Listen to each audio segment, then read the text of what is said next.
You can rest assured of your child's excellent performance when you register your child with Janan Schools, Bombo Karule Campus and Kabalagala. Due to their firm educational background, we have the best facilities in both arts and sciences, fully updated to the latest sector standards, right from Senior 1 to Senior 6, in an environment that offers a chance to apply practical skills in all fields. That include a computer lab, introducing our students to the tech world, a well-organized science laboratory, a fully stocked library with all the essential books a student may need, a model farm to equip students with all the basic knowledge in agriculture, plus extra vocational skills. We promote co-curricular activities in sports like badminton, table tennis, basketball, volleyball, chess, and many more other activities. Register your child today at both campuses in Bombo Kalule and Kabalagala campus. For more information, contact us on the numbers below.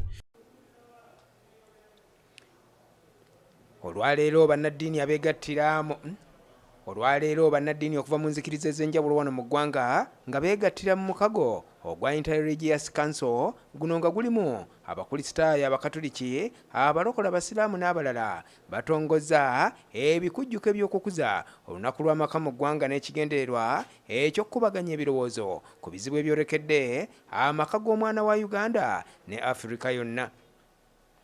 Minisita avunaanyizibwa ku nsonga z'abakozi Mululi Mukasa yatongoza olunaku luno n'ebikujjuko ebigenda okubeera lunaku z'omwezi nga 29 omwezi ogwa Juni, era nga babadde wali ku ssengejjero lya gavumenti ery'amawulire Media Center. Naye nsibu yemukubiresa ebizibu.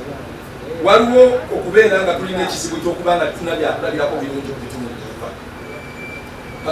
Bw'onoonya kati ku byalo okunoonya omuntu amaka agatereddwa obulungi kati osiitaana, kubanga bwe twogera ku maka twogera ku mwami n'omukyala nga bali wamu nga balina ekyokulabirako, bakola ng'ekyokulabirako eri ekitundu okusookera ddala eri abaana baabwe, ate n'abaana baabwe bateeka okubeera nga balaga ekifaananyi ekyo nti bakuziddwa.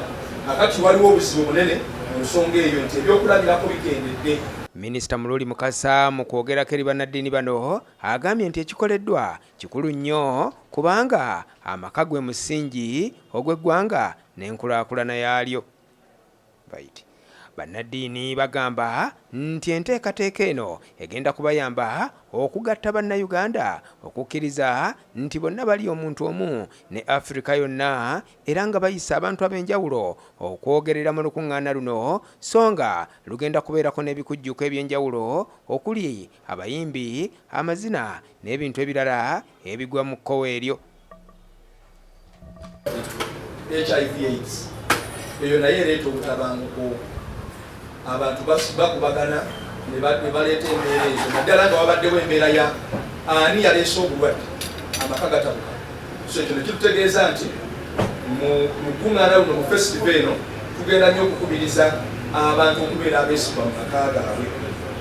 Era n'ekisembayo tenyinza okwogerako ku bimu ku bireesa obuzibu. Abantu tebalina mirimu mu ggwanga lino, abavubuka be basinga okubeera abangi n'emirimu tegiriiwo, ate n'abakola bafuna obusente butono. Era ekyo nkimanyi mu abanda banamu abawuliriza gye mukikakasa bulungi. Akati ne kuba nga tewaliiwo ssente ziyingira kusolovinga biziribiwo, ng'ate expenses nyingi.